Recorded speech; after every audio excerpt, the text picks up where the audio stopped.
And I thought it would be a good idea if we came out into a district, House district in Atlanta to hear from some constituents of different districts throughout the metro area and specifically here in the downtown area. I reached out to Representative MESHA MAINOR. She was kind enough to host this event and put this event together for this committee.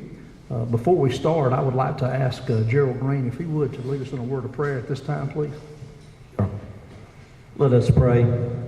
Our Heavenly Father, as we gather together, let us be clear in the message that we send to the people of the state of Georgia. Let us be concerned about the citizens of Georgia.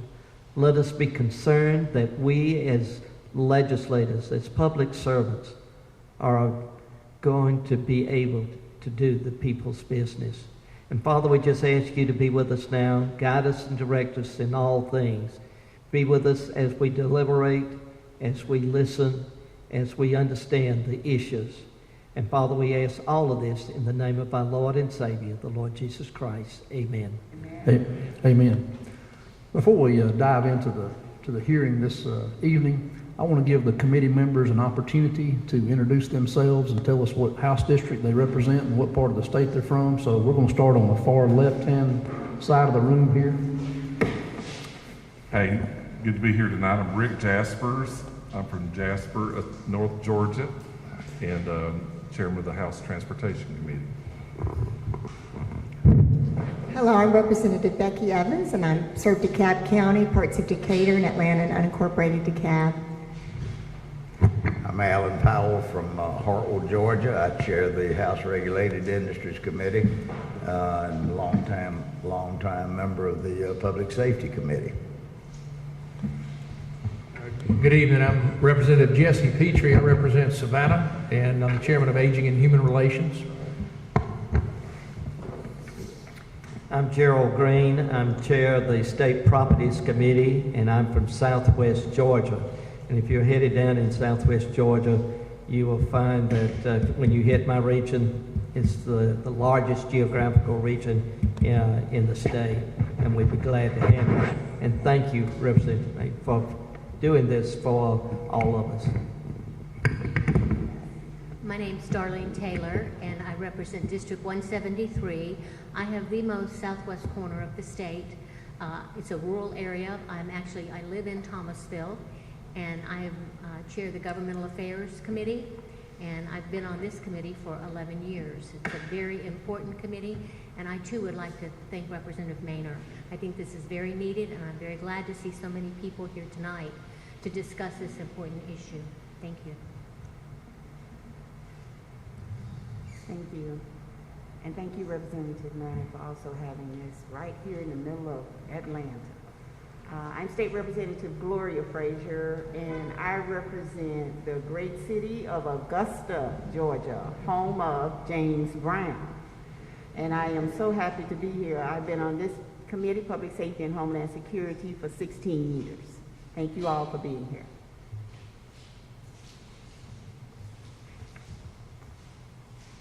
Okay, and again, I'm Jay Collins. I represent House District 68, which is over in West Georgia, the Temple and Villa Rica area. Again, we're very glad for the turnout that we've had here this evening. And this is a kind of a hybrid meeting, a new concept, if you will, for the Public Safety Committee. We're going to recognize now Representative MAINOR to make a few comments.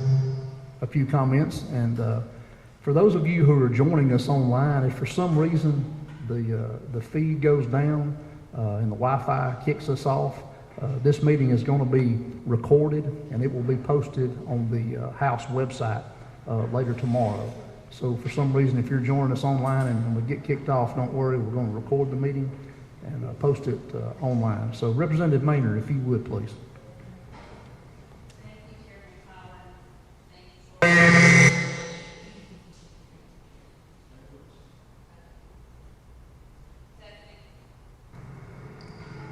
Hello? Okay. Thank you again, Chairman Collins and the Public Safety and Homeland Security Committee. So one thing I want to just start off with is I'm not on this committee. I'm on the Education, the Governmental Affairs, and Interstate Planning Committee. And for those of my citizens and residents that are in the audience and those online, what's so important about that is this committee did not have to come here, and they have traveled from so far to be here. This is a historic event for this committee to be in our community. I feel so grateful for that. Why is crime important to me? This is my first year as an elected official representing State House District 56. Crime is important to me because guess what? I have to walk around with this paper. I know they over there know what this is, but this is a restraining order because I've been stalked, and if my person comes around me, I need to show this paper to somebody so the police can lock him up, right? And so since I have gotten to the state office, I never knew why I was running. I just knew I could do a good job. And the Lord put circumstances in front of me so I can be an advocate for it. And crime has become one of those things because I've just been a victim. And so at the state capitol, I represent victims. I also represent law enforcement because I need law enforcement. And there have been bills that have been passed that have been controversial, but unless we know why people vote the way they do, we've got to understand that we are so diverse, and we shouldn't just be upset when someone votes a certain way. So I want to start with all the elected officials or people that are representing elected officials to just stand for a moment, please. And also our law enforcement officers and public safety. Thank you.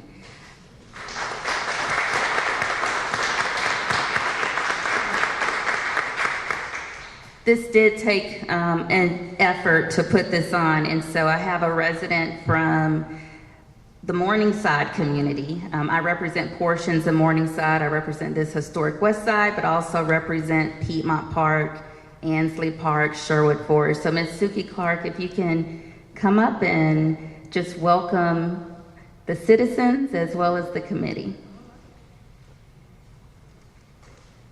A little bit shorter than you. Good evening. So I want to say thank you so much for the introduction.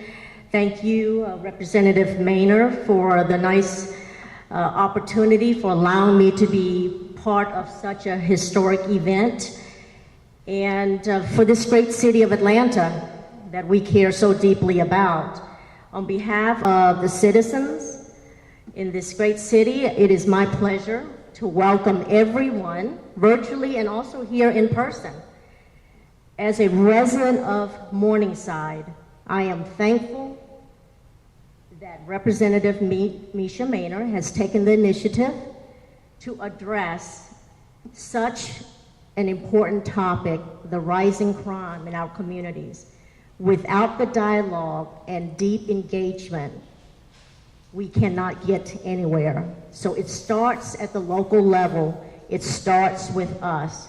We all can make a difference in the lives of so many citizens in Atlanta and throughout Georgia as well.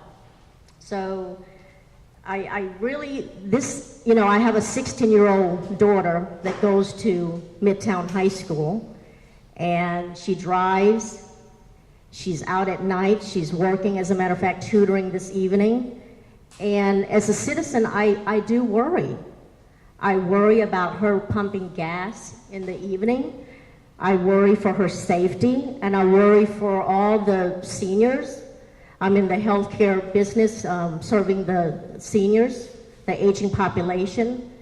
That's near and dear to my heart. So I think about all of the citizens, men, women. I think about our law enforcement that are out there doing hard work each and every day to make sure that we are living in a safe environment. So it begins with us in driving change and accountability in our city. I thank each of you, virtually and here in person, to be part of such a historic event in communicating the needs of our city and helping each and every one of us to have a community that we can all thrive, we can all feel safe, we can also have quality of life. And it is more than just having a town hall meeting. It begins with a dialogue, transparency, accountability, and we got to put our words in our action. And we also have to follow up. How are things going? So I'm just really grateful to God for allowing me for Representative MAINOR to allow me to be part of this, because it is important, it's relevant, and God bless each and every one of you. Stay safe, and thank you again.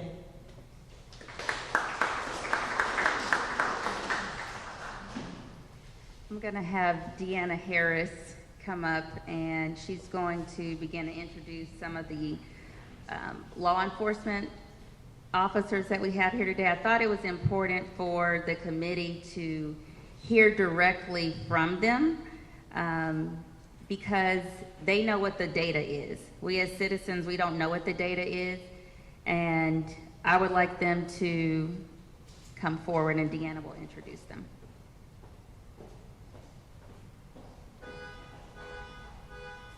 Thank you, Representative MAINOR. Please allow me to introduce Major Collier and Major Spainer.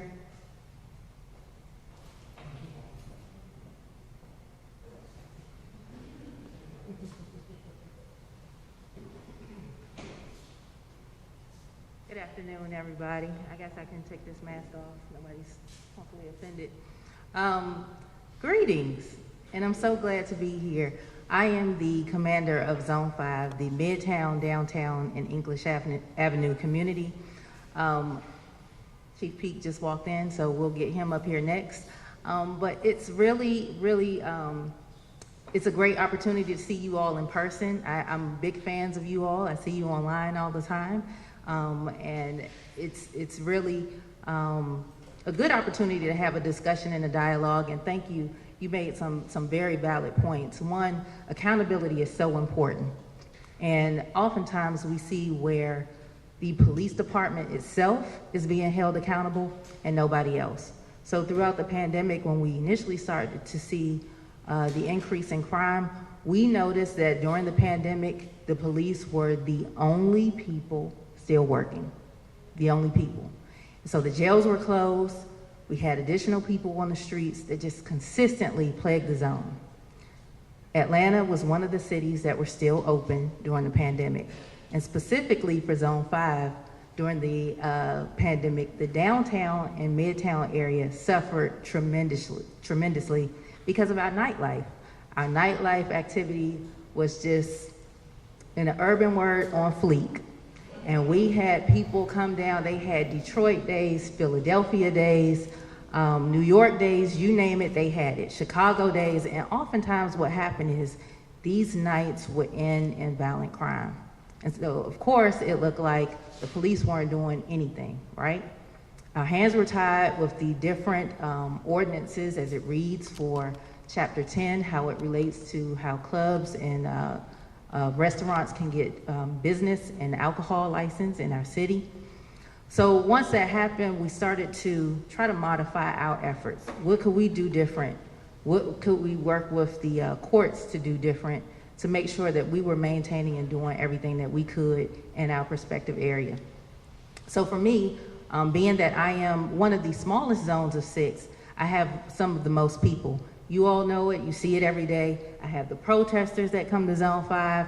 I have the street racers that come to Zone 5. I have all of the fans, all of the tourists, the hotel district. I have it all, you name it, including you all. You come every day to work at the Capitol Complex, Public Safety Headquarters, and all of the courts. So you name it, I had it there. So it was a challenge, true challenge for me, because I've had to modify, create, be very creative, listen to the community members, and still today, Some of those issues are still a challenge. I'm still feeling what we started when the pandemic initially started. You all saw the article from DA Willis. She talked about her backlog. We can talk about how the #1 crime in the downtown space for some time has been car break-ins. That is the #1 crime in the downtown space. Nobody feels safe because everybody's cars gets broken into. I don't know if you follow ATL Scoop. They show you every single day somebody's glass is broken, somebody's car was entered, a gun was stolen, a laptop was taken. I have 3 colleges in my zone: SCAD, Georgia Tech, and Georgia State University. Everybody that comes to the city is a potential victim. And why is that? We were just talking about it earlier today. We had a young man who was arrested, has been arrested for multiple car break-ins. This man goes to jail in Fulton County. He gets out, and guess how many days? 3. We don't expect that he's sitting at home watching Netflix, but he's back in our zone, and he's plaguing the city, and he's going around to these different places, consistently doing what he's doing. So again, accountability is really important. It just can't be a police thing, can't be a police matter, but everybody needs to take part on this. In addition to this, and I'll stop soon, I'll get to you. My citizens who are without homes, you all see the tents all the time. I have Greyhound located in Zone 5 as well. So I get an influx of visitors who later become residents, who have no homes, who are oftentimes sent to the state of Georgia with a one-way ticket. I don't know if they come to Augusta, but they definitely come to the city. We provide numerous resources, and I know everybody has a heart, they want to help, and oftentimes at Woodruff Park, Hurt Plaza, these are the places where my homeless citizens can go and get various resources without having to work, without getting the proper resources that they need for their mental capacity, for their substance abuse issues, whatever it may be. They don't get their necessities. They get a sandwich, they get food, they get tents, and at times, you all give them money. And what does that mean? The money now goes to a drug dealer who supports that habit. Grady, on the other hand, they're short-staffed. They are not able to come out and assist us with what we need. We have a young lady who sits at the corner of Peachtree and Marietta Street. She's about 300 pounds. She normally has fecal matter that's on her on a daily basis. No matter how many times our nonprofit organizations have gone out to try to assist her, she's still there. And even today, 2 days in a row, we've tried to assist her and trying to make sure she has the resources that she needs. But again, we're talking about somebody has created this scenario where now this is a police matter. How is that a police matter?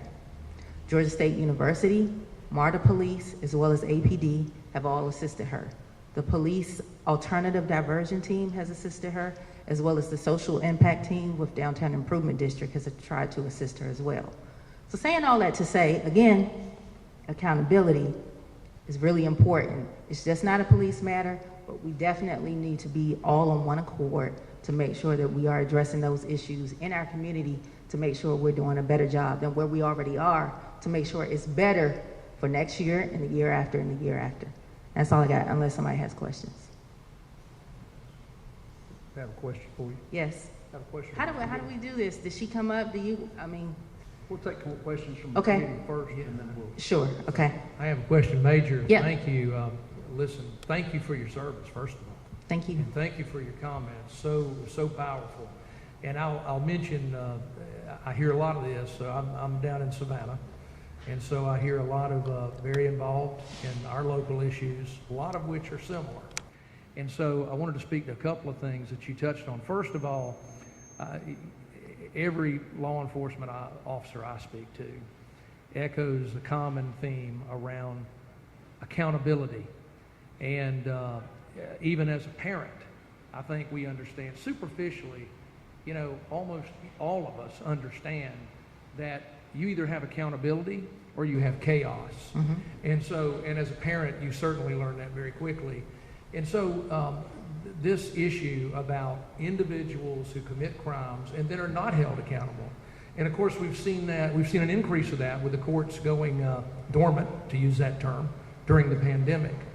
But the recidivism rate, the cycle of individuals in and out and in and out, and this is a huge issue, not just here, but in this country.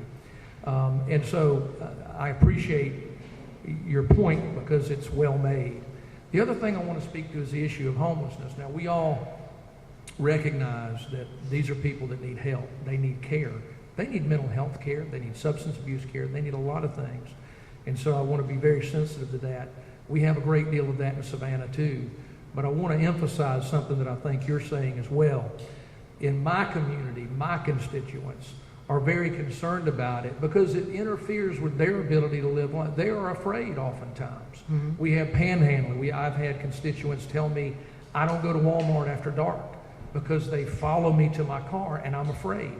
And so it infringes on the freedom of our constituents when they have individuals that often misbehave, not always, but people are threatened by them. So what I wanted to ask you is what we need is a place for homeless people to get the care they need. They don't need to be sleeping in tents with no running water, no toilet facilities, no fundamentals of human life. That's unsafe for any human. So as a matter of being humane, we need a place for people to go that are homeless. And then I think law enforcement can direct them somewhere rather than have them following people to their cars and parking lots. These are the kind of things I hear downtown, harassing oftentimes tourists and things of that nature. But we need a place for people to go where they can get the care they need and the basic necessities of life that they need. And if we had that, it would seem to me it would take much of that burden off of law enforcement, because I agree with you, we're failing there. We are failing to take care of the homeless in this country, and I know that our caucus has discussed making mental health a huge priority this session coming up. And so we need to deal with mental health and getting these people the care that they need. I just want to emphasize that I hear you, because that's what they need. Law enforcement should not be encumbered by that when you need to be protecting the population. So thank you for your comments and thank you for your service. Absolutely, thank you. Representative Jasper, Chairman Jasper, you have a comment you want to make, a question?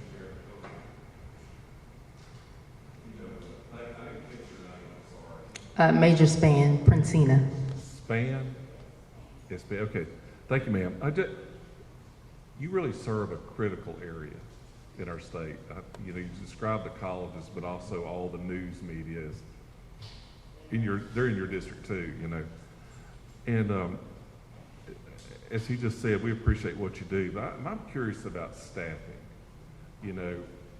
What y'all did, I think all law enforcement and everybody in the EMS, everybody during the pandemic is just critical and did a great job.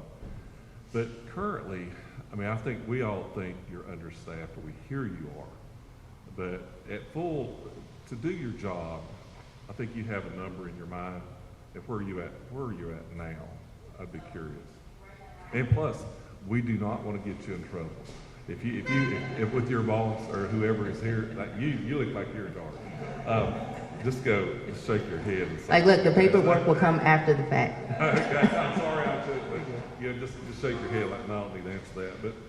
Or you can do it later. But where are you at? And you're in a critical area. So, like I said, out of the 6 zones, I have the most people, so I don't want to really talk about my number in front of Major Collier because he'll get upset. Okay. But I have about 160 on the streets. Okay. Now, that is including people who may be suffering from COVID at this time, who are on FMLA, who have some different issues, maybe sitting on the desk for various reasons. But one thing I do want to say about that is that I'm a resident of the city of Atlanta as well. And oftentimes, honestly, we always talk about this magical number for APD. And that magical number is always 2,000, 2,045, right? Zone 5 has so many different constructions for various apartments, condos. I spoke to you about how many students I have in my area. We probably need to get away from saying this magical number of 2,000. No longer is the city of Atlanta Mayberry. We're out of that. That's done. Yeah. Everybody comes here. I came here from Washington, D.C. I love it. I'm not going back. and I'm bringing my family down. So now what does that look like? There's more people coming to the city. So I think the police department definitely needs to look at another magical number, which is up there probably about the 3s, 4s, 5s. Look at it like that. Yes, ma'am. For sure. Thank you. Representative Frazier.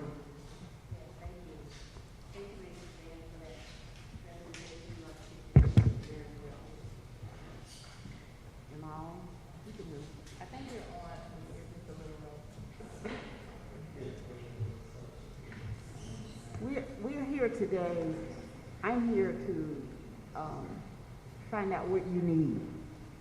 You talked about what you have to do in your zone, and it's a lot. I need to know, where are you all as it relates to education for mental health, being able to know how to detect it when you go and get a call about somebody being erratic, or when your officers approach that person or persons, and how do you determine whether that is mental illness or just behavioral issues? Because you have a degree of learning about mental health, but you're not mental health specialists. So what do you do, and what do you need from us to help you, because that is one of our rising issues here all over the state, is mental illness. And so how can we help you with that? I know you need more people, but you need more trained experts, I guess, in that area, and or that's not your area. So it is my area and not my area. So just to, and piggybacking off of what the representative, I'm sorry, forgive me, because I can't remember your name. But when he kind of talked about the homeless individuals, there are a couple of different types of homeless individuals. Everybody can say no, right? When we want to offer them help, they can definitely say no. And oftentimes what we see is the ones that are suffering from a mental illness or substance abuse, those are the ones that stay on the street. For them, we need social workers, we need funding. Like the young lady I spoke about with the fecal matter all over her, we need money for her. We discussed a couple of weeks ago that this lady has already used $1 million in resources already, but there's $40,000 that it would take to house her, mandated housing, into a facility where she can get the help that she needs. Nobody wants to do it because everybody's like, they don't have the money. So we need those additional social workers on the street. We need that additional funding to assist. And we need, people to be proactively, when we ask for resources from Mercy Mobile or whomever it may be, we need it. So that's what I would say. Thank you. We have someone in the audience that would like to speak. If you want to come up to the podium. Thank you. I want to piggyback what the officer said. If you'll give us your name. My name is Nicole Wiesen, and I'm a CPR, which is a conflict mitigation, rehabilitation development manager for the National Incarceration Association. I'm also a social worker, and I also spent time in DOC. Part of what she was saying is true. You do have those individuals that are suffering from mental illness as well as addiction. More than just the social workers, you need those social workers who are actually trained specifically in trauma, in addictions, as well as post-incarceration challenges that will help offset and mitigate the challenges that they're facing. Having this woman with this fecal matter that's all over her body and the $100,000 in resources that have been used for her, what I'm hearing is that the issue is not being addressed. It's not being addressed correctly in what it is that she needs, and it's probably potentially a host of issues where the social worker or you guys are not addressing her specific needs because they're not meeting the woman in her environment. Social work has an issue called person and environment. You need to have a trained social worker be able to assess each individual in their issue presently as it stands, and then work backwards as to what has potentially gotten them to that situation. Thank you.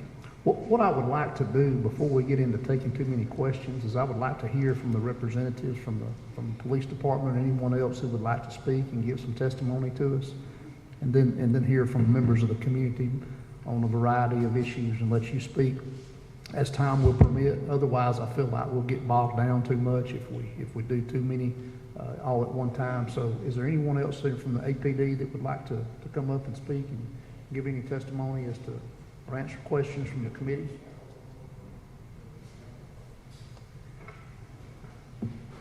So we have, yes, I was going to say you both, because one is from the Community Services Division and the other is from Field Division, Field Operations. Thank you. If you'll give us your name and rank and what your title is with the APD, please. So good evening. First off, thank you all for having us, and thank you for your leadership and what you're doing and your concern and service for the city of Atlanta as well as the state of Georgia. Likewise, my name is Deputy Chief Timothy Peak. I'm the Field Operations Division Commander for the Atlanta Police Department, and that consists of all 6 precincts. My responsibility is to work with all 6 majors and ensure that they get the resources that they need, the support that they need to continue the day-to-day resources and services. I don't want to be extremely repetitive, but Major Span did an outstanding job about some of the issues that we're facing, and as well, we just had a press release yesterday with Chief Bryan, and we look at what we're doing and how we can better address crime, how we can better address issues within the city of Atlanta. And the challenge that we constantly see is that we're held accountable. We're held accountable when whatever is going on, the police department is held accountable. But we do not see the other pieces of the criminal justice system. And this is not a blanket statement, so please forgive me. We certainly enjoy our relationship with Madam DA with Fulton County. We also work with Madam Boston in DeKalb as well as Clayton County because of our footprint at the Hartsfield-Jackson International Airport. So we have great relationships. We're moving forward, but the repeat offender issues are serious. We're constantly dealing with the same people, and no sooner than we put them in jail, yes, we have to spend an enormous amount of resources just to go back and start an investigation from scratch, just to determine what they're doing since they've been out of jail. That piece, we have to get a footprint. We got to get a handle on that. As Major Span spoke of the issues where we're talking, and this really falls within Chief Murphy's footprint because she has a HOPE team, Homeless Outreach, Proactive Enforcement. The challenge is that passive no. So we're working with Policing Alternatives Division to make sure that we offer those resources, and as the young lady stated, trying to meet people where they are to deal with it. Some of the challenges are it used to be called pre-arrest. There are some people that it's obvious that they don't have the capacity to give you an honest answer of what they need. So I don't know what we can do. I know when I was meeting with the DeKalb County Coalition, they were looking at trying to really and truly work with the group to sponsor papers so that we could more or less those critical people that you know that are a danger to themselves and others, that we can somehow compel them to get the treatment that they need, not incarceration, but to actually really and truly get the treatment so that we can restore them and have them to become citizens, productive citizens within society. And so that's our hope and prayer. So dealing with that, I know that the answer came as far as the resources. Yes, there's not a law enforcement agency, I believe, in the state of Georgia that's not short at this particular point in time. And as we constantly meet with all the major cities across the United States, we find that they're in the exact same position.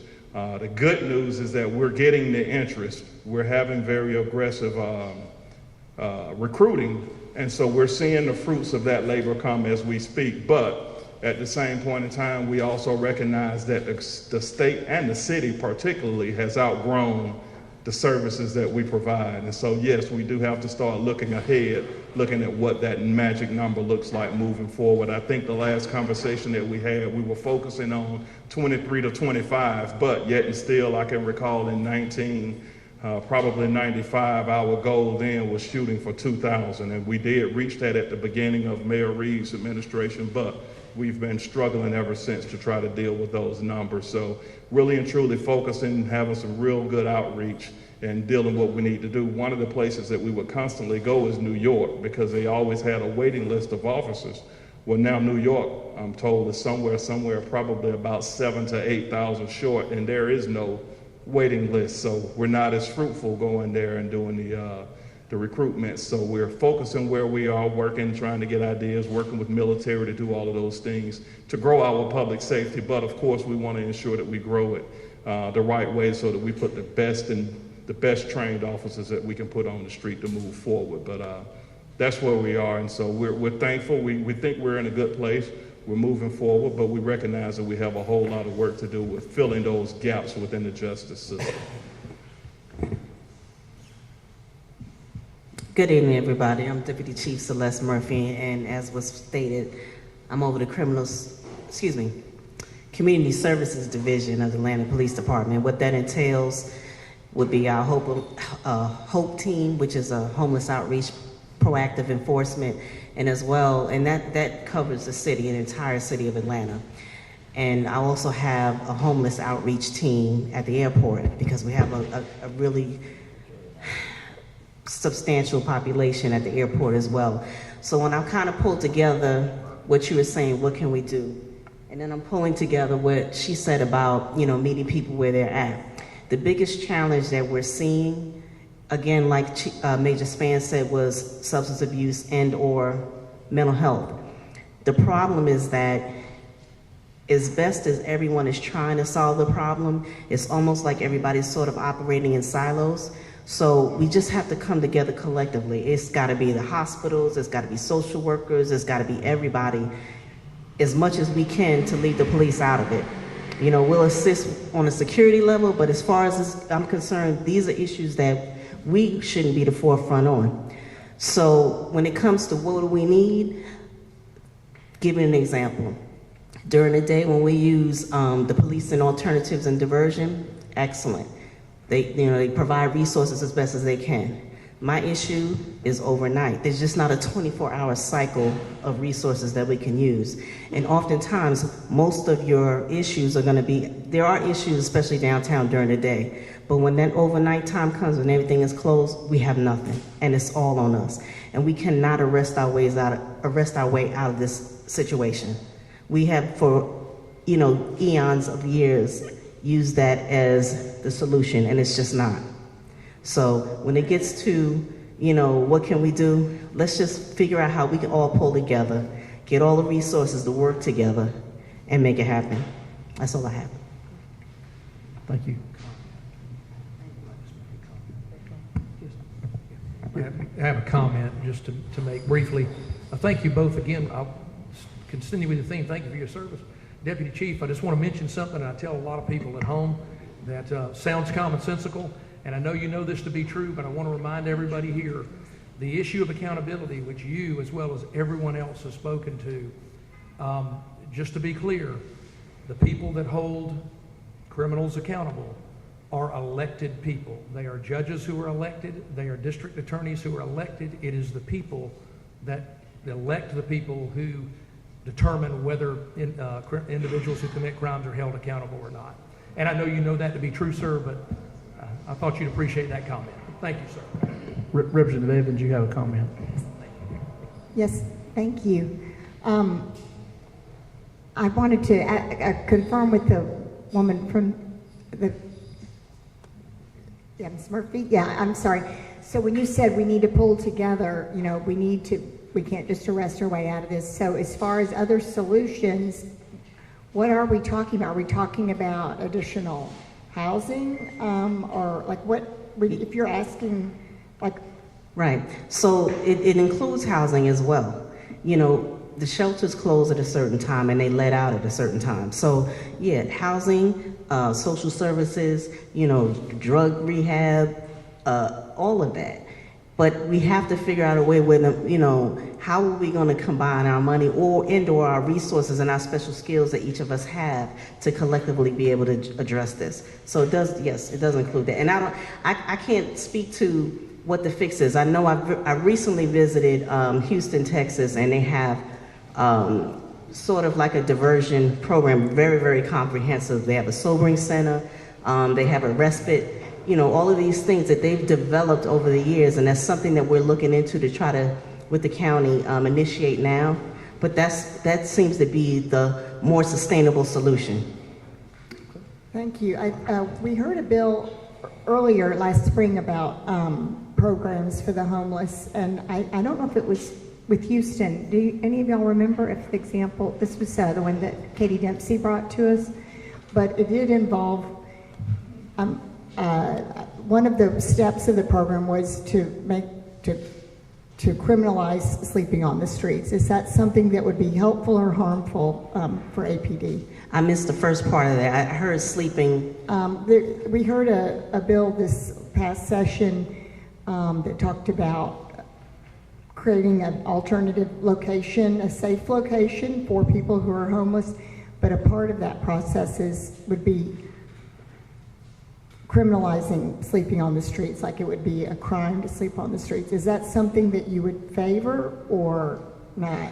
So, for the most part now, our interactions to some degree is whether it's my team that offers the services and there's this repetitive, offering of services, they decline, you go back and offer, and there's a step-by-step, hopefully leading up to that. Other than that, if there is a situation where there's a low-level crime or not, that's where the diversion piece comes in. So I'm not sure if that's what you mean as far as is that an arresting situation? No, I guess I'm just saying, our job is to consider new legislation, and I'm asking if that's a tool that you would need or not. No, you don't have to arrest. We can divert without arrest.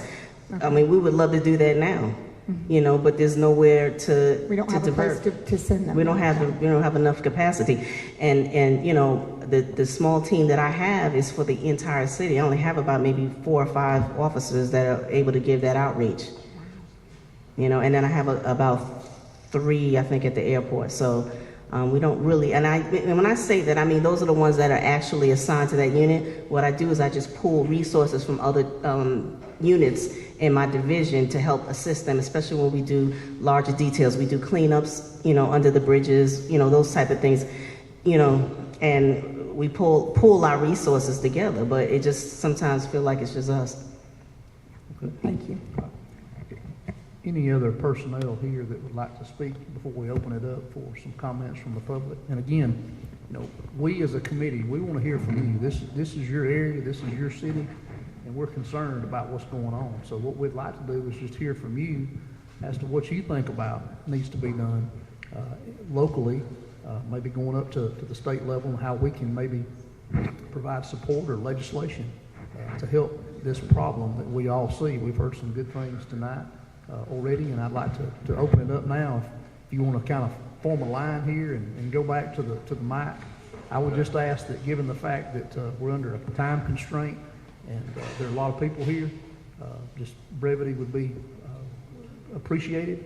But we also want to give you time to speak your piece and to say what's on your mind. This is your time, so please, go ahead.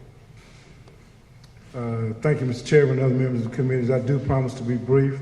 So first of all, thank you all for being the committee that would come over and have this happen. Additionally, thanks for having so many other chairmen of other committees to be on the committee. It would be highly useful. You can thank Speaker David Ralston for that. Very good, I shall do that. The comments from those of us from the community, I am a certified mediator and a public engagement stakeholder for neighborhoods and communities. I am a former neighborhood planning unit chairperson of an NPU in West Atlanta about neighborhood, community, faith, and small business leaders. So you have institutional knowledge. Indeed, indeed. And the institutional reference point that I want to speak to is the one that you communicated called there seems to be a recent uptick in crime. For those of us who live in the neighborhoods and communities, this has been a consistent problem and issue for us. It speaks to the heart of who we are. We have been for years requesting this kind of communication to come to our communities. Now Representative MESHA MAINOR has been a part of that conversation to have attention and support come to our neighborhoods and our communities. There are several different organizations. The one that I am associated with is Street Groomers, who are looking to have neighborhood leaders, community leaders, faith leaders, and small business leaders have the same access to the public policy as lobbyists and special interest groups. Our concern is that now that there has been some incidents of violence in Buckhead, that all of a sudden seems to be a plethora of interest in violence and violence prevention. Mr. Chairman, we would like to not see the issue that people have been working on for years be hijacked by the major media component. And so our communication to you and the members of the committees is that those of us who are community leaders, we have been working on this all along. We are ecstatic to see you here. We're interested in a comprehensive response rather than a situational reaction. And I'll wrap up my communication by saying the following. We're clear that attention has to be strategic and measurable, and understand that accountability is key, as well as budget items. We understand that. So the social worker, the community-oriented policing, and the kind of resources that are needed, we understand that, and we're ecstatic to see the urgency of it. But please, I urge you, do not let this become a justification for hard-edged, massive incarceration.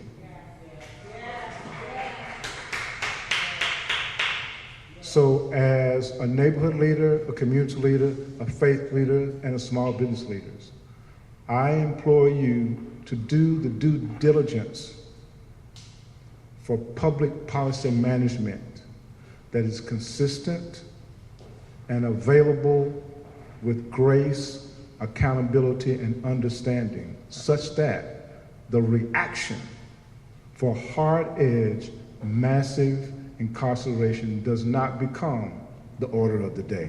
Absolutely. Mr. Chairman, I appreciate the opportunity to speak, and I appreciate the committee members for listening to this conversation. Thank you. Thank you. Oh, she said I should give my name. My name is Al Bartell, B-A-R-T-E-L-L, and I'm a stakeholder of the Street Groomers Initiative and a supporter of State Representative MESHA MAINOR. Thank you. I just want to give a little bit of clarification to everybody that's here and also people that are online. So we're going to have a part 2 crime town hall with the Judiciary Committee, and the Judiciary Committee is, and Chairman Burchett is going to speak later in the evening. He's at a football game with his son. Okay. But that committee deals with the correctional justice system. So I do want us to know that who our audience is. So this audience is law enforcement, public safety, homeland security. Part 2 will be corrections, although there is a lot of overlap. We have a comment now from Chairman Powell. He has a comment. Thank you. Reverend, is it Reverend Bartell? Yes. I had a couple of questions I want to ask, and I want to talk to the law enforcement, if you might. I've sat here and I've listened to a lot of the testimony here, and I certainly understand. We're talking about a two-edged sword for the problems that we have. We are.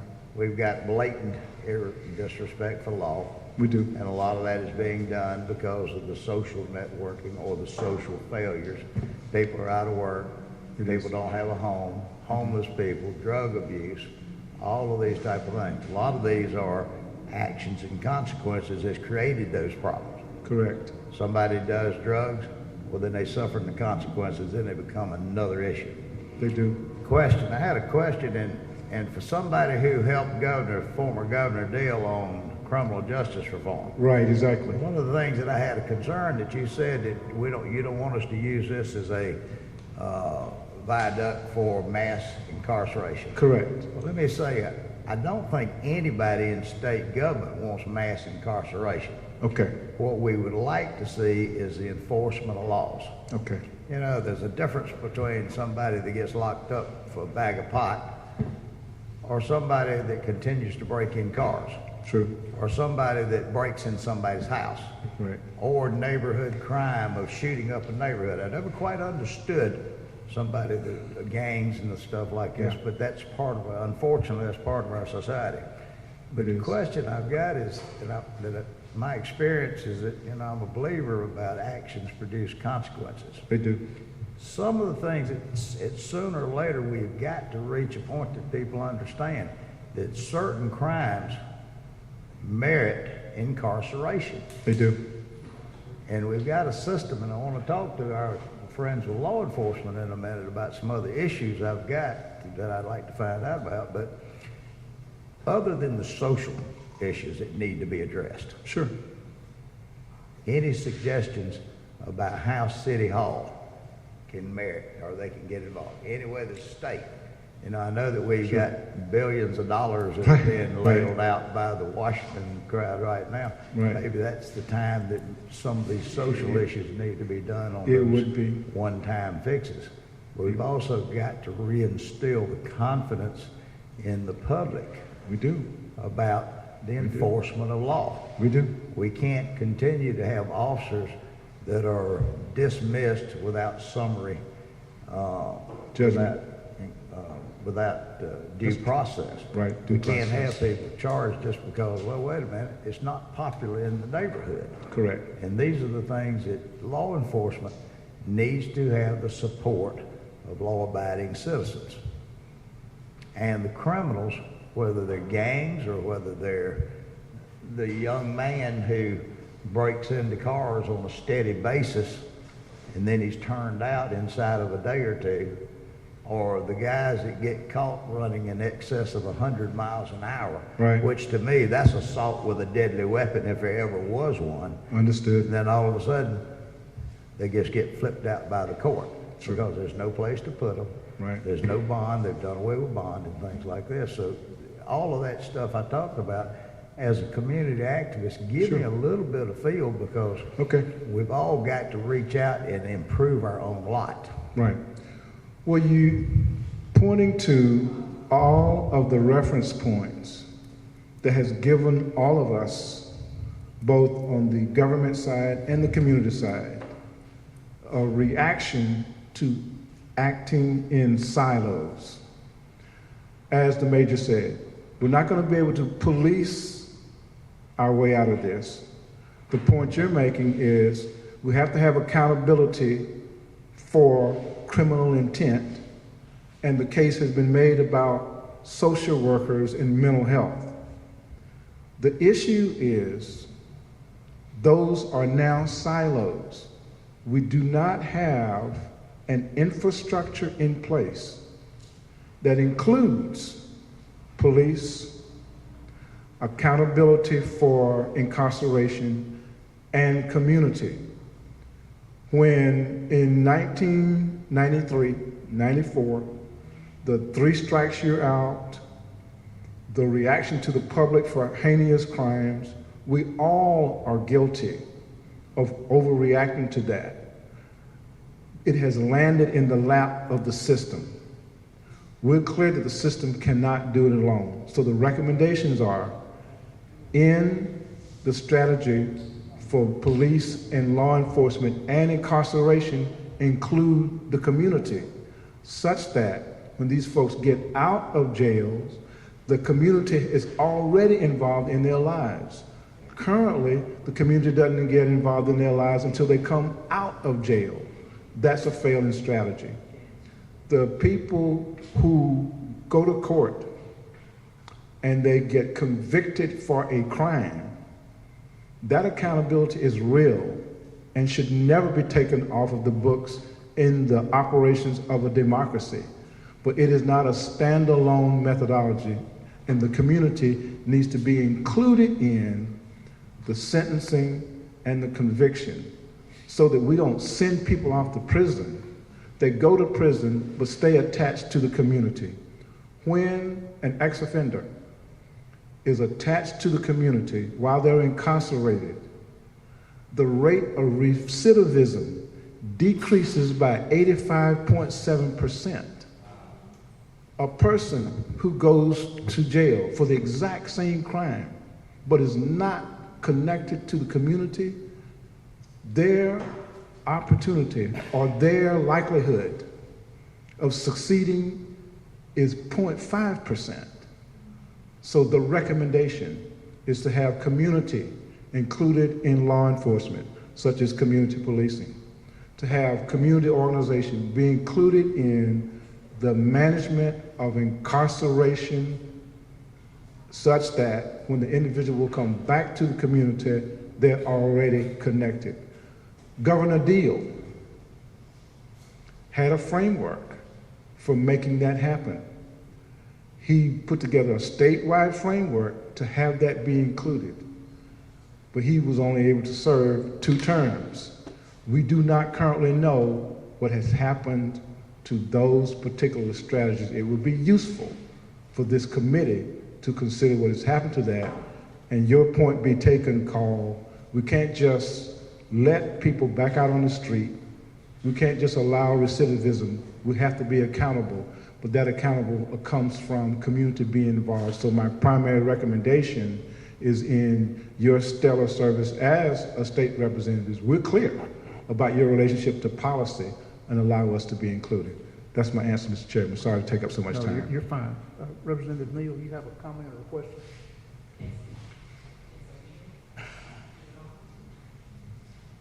I think you have to push the button. Can you hear me? There we go. Thank you, Mr. Chairman, and thank you everyone for being here. So I'm not from Atlanta, yes, but I'm close enough in Clayton. Yes. I'm very familiar with what I've heard about the street groomers. Right. I have a few questions in reference to that. So correct me if I'm wrong, street groomers is designed to step in before law enforcement gets involved. Is that correct? Before and with. Before and with. Are you all funded or supported at all? Okay. Would it be beneficial or impactful if street groomers were to become an official supported entity of government of some sort, even if it's local? Not just street groomers, but other organizations have also been reliable and sustainable in communities, but they have not been able to get the kind of funding and resources. But to answer your question, Madam Representative, is the following.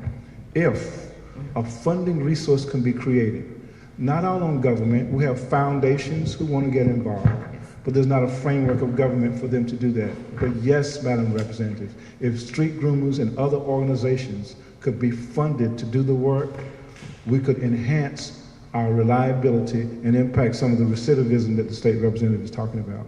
Okay, and I want to throw this into the atmosphere for the committee and for the people here, and the gentleman behind him, Horace Williams, is actually very familiar. There's a project called the X-Men Project, which is similar right, to it is.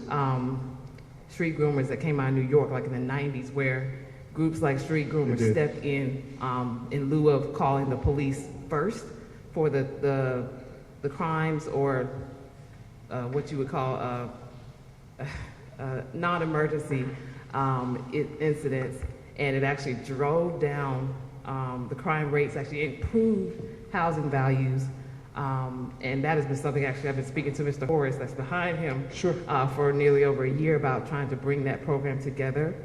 But I wanted to put in the atmosphere, it is something I'm working on, but I just wanted to know what the status was with the street groomers. Well, we are clear about working with the police department and other law enforcement agencies of calling us first. That's who we are. We are groomed to be called first. So they call us, but they don't have the resources to give us to say, okay, we need to house these 20 people. We need to set up substance abuse program for these 48 people. None of the majors and the chief have the resources to be able to do that. The Department of Public Health, who would have the mental health, they have 18 districts throughout the state, but they're so tied up with COVID now and the treatment, they don't get a chance to get involved in the prevention. So the kind of public policy accountability that this committee has, those would be the kind of recommendations that we would make. Thank you so much. Representative Frazier, go ahead. Yes, Reverend Frazier. Marcel, just quickly, can you pronounce your name of the organization is Street what? Street Groomers. Groomers. Right. Okay, my question is this. Would your organization have been beneficial in helping Major Span with the lady that's with the fecal matter all over her? Would you have intervened and helped them where we would not have to spend Yes, State Representative. $1,000 or more trying to? We have people every day that are in the same condition as that woman. So the community has the intention. Just recently we worked on an initiative over in DeKalb County where we took 35 people who got displaced and rejected and found them homes. We have people every day who help people who have feces all over their body, who have been plagued with drug addiction, who have home abuse issues. That is what we do. But the police department does not have those resources to give us. We have to go through a litany of public policy administrative procedures to draw down on that money, and a collaborative effort that could be put forth by yourself and others would be highly useful. Thank you. Thank you, Mr. Chairman. Thank you so much for being here with us. I'd like to talk to you offline after this. Okay, we'll do that. Thank you. All right. Good evening, y'all. My name is Horace Williams. Personally, I'm here in two capacities. One is that I'm the CEO and founder of a pacesetter company called Empowered Apps. Basically, it's a technology platform that aims to connect communities through civic participation activities that then further their enablement to have influence politically. And there's a couple of key points that I heard here that I'll connect to that, and I'll do so as quickly as possible. But I also come here as a resident of Atlanta. So I have lived and owned housing downtown Atlanta since 2008. I currently live in Westview on the West End and have seen that community have its ebbs and flows as well. And when I was downtown, and I'm trying to be solution oriented, because I have a few things that I think we were starting to conceive upon that tie into what my friend Representative Yasmin was talking about, but even expanding upon that with regards to getting funding to local organizations that are already doing the work, right? So in New York, we have, I know they have it here, is it called business improvement districts here as well? Something like that? Okay, so for anyone who's not aware of a business improvement district, it's basically when the local businesses come together and create their own kind of taxing locally that they then use to invest in their own communities, right?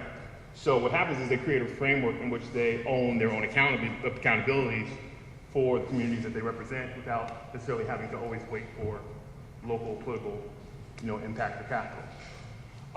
When we start talking about, for instance, the homeless and mental ill issues that are throughout Atlanta, I constantly ran into what seemed to be the solution, but also inherently the problem, which was one, and someone mentioned it earlier,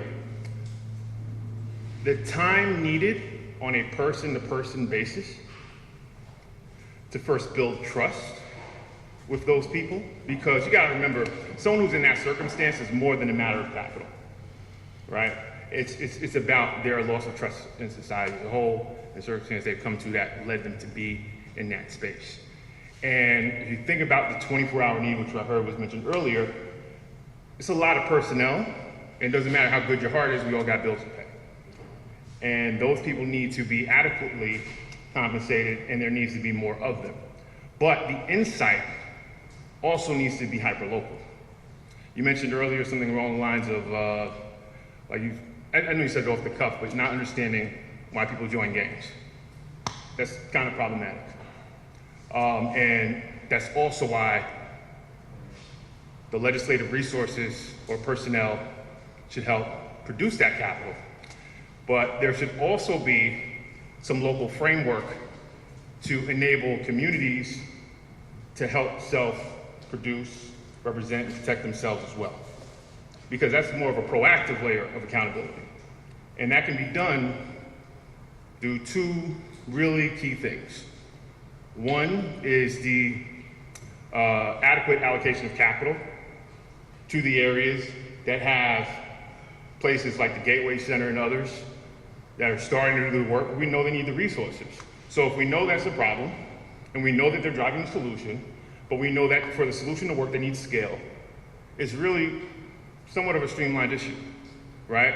But then the other thing is, when you talk about community accountability, is one thing, and I'm from New York originally, I can't say we were much better, probably worse, but one thing that enables community accountability is transparency and enablement. There's too much disconnection from those who are the policymakers and the representative process as a whole for many of the communities that we're actually talking about right now. And I think that from a solution standpoint, one, the dissemination of information, particularly what communities need to know to begin the process of just discovering each other. What is it to community police? What is it to build those relationships? When I moved into Westview, I was almost there, I want to say 2 months. Now, granted, I'm a couple inches bigger than small. So, you know, my going up to someone when I have an issue may not be everybody's choice. But a young man that was 2 doors over from me stole something from the front of my house. And we saw it on camera. And basically, he was sitting in the same clothes, sitting in front of his house 2 doors down. So I just went up to him. I said, you know, it's a stupid reason to go to jail for stealing my mama pantyhose out in front of, you know, the house with the package, right? And I said, but what I'm not going to do is I'm not going to call police. I said, but what you're not going to do is come back to my house again, right? He said, yeah. I never had another problem with that kid, and I've been there for 2 years. But see, the thing is that people want to be cared about. People want to feel a sense of community. But you can't be a real community without really being immersed in the parties that govern those communities and having the resources that govern those communities. Because if you look at some of the communities that are thriving most in the city of Atlanta, like, they are properly represented. And not just, and when I say properly represented, let me rephrase that, their community level engagement is high. You know, they have leverage that they've built through coalition amongst each other because of their awareness into the process. And we know, because it's common sense, that there are other communities that are just not as aware. And in those communities, there needs to be a proactive effort to produce that information, show people who are doing the work that they have the support of representation, and getting those resources in, and those education and that mobilization in, so that some of the weight can be taken off the police, and some of the accountability.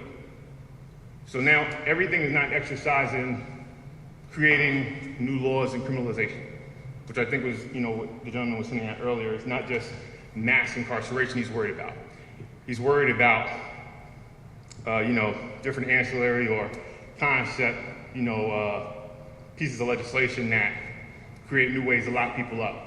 And frankly, Georgia's prison and jail system right now is under enough scrutiny where I think that there should be some new creative tactics nailing that stuff.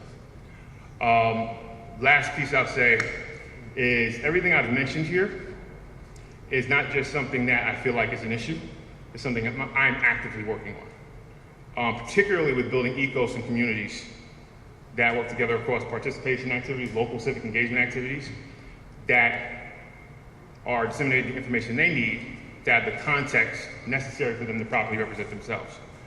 And I know I'm not the only creative person in Atlanta. There needs to be a better avenue for folks like myself and others to know where to present solutions. And then have some avenue of helping get those solutions funded and an exercise in seeing if they can better improve our communities.